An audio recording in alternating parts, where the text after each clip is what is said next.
The Formula One community and world at large has been saddened by the passing of three-time F1 world champion Niki Lauda, aged 70.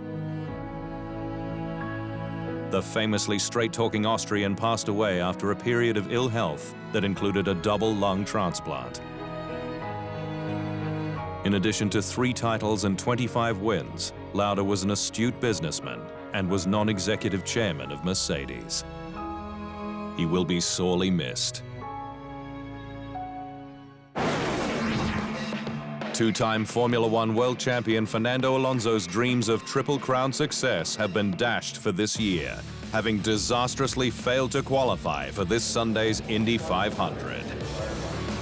Alonso didn't make the top 30 automatic starters in Saturday's qualifying session, which relegated him to Sunday's bump day, in which 6 cars compete for the last 3 slots on the grid.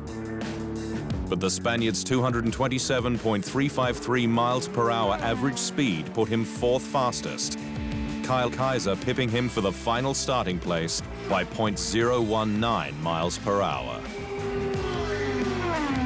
Alonso suffered a problematic week in his number 66 McLaren Chevrolet entry, including electrical issues and a crash during practice that saw him hit the barriers at the exit of turn 3. And the Spaniard was magnanimous in defeat. 4 laps flat on the throttle, but we were not fast enough. It's never easy to drive around here at 227 miles per hour, he said.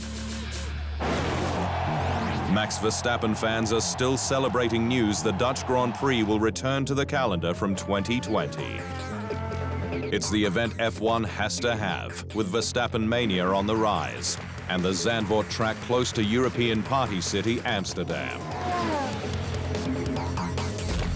Zandvoort last hosted a Formula One race in 1985, witnessing the 25th and final victory of 3-time world champion Niki Lauda, a legend of the sport.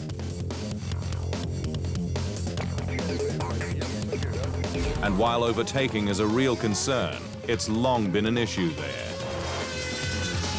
But Verstappen and the sport are sure the Dutch Grand Prix will be a sellout, with the classic circuit rewarding bravery behind the wheel.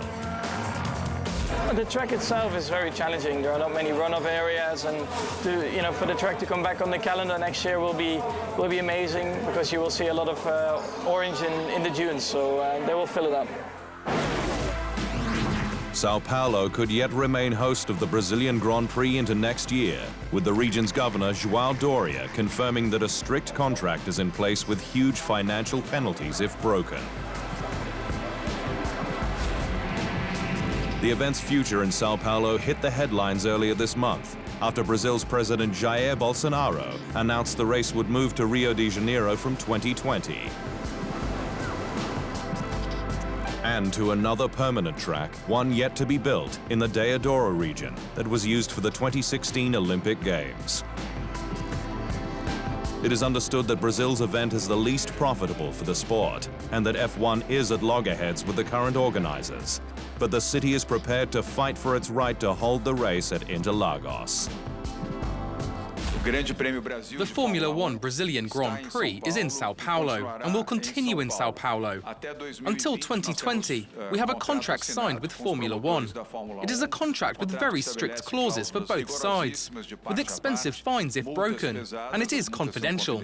If any parties break the contract, they can expect heavy financial punishment.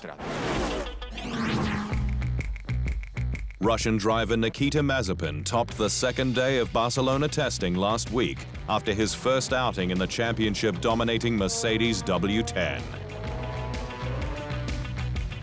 The 20-year-old was runner-up in last year's GP3 series and previously completed 8 days of F1 running with Force India turned Racing Point.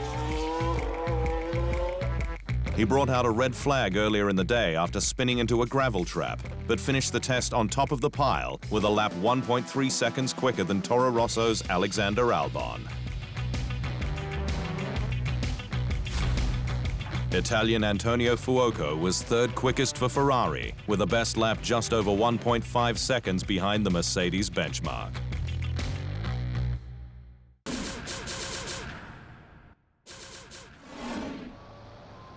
Thanks for watching. To stay up to speed on all things Formula One, make sure you hit the subscribe button.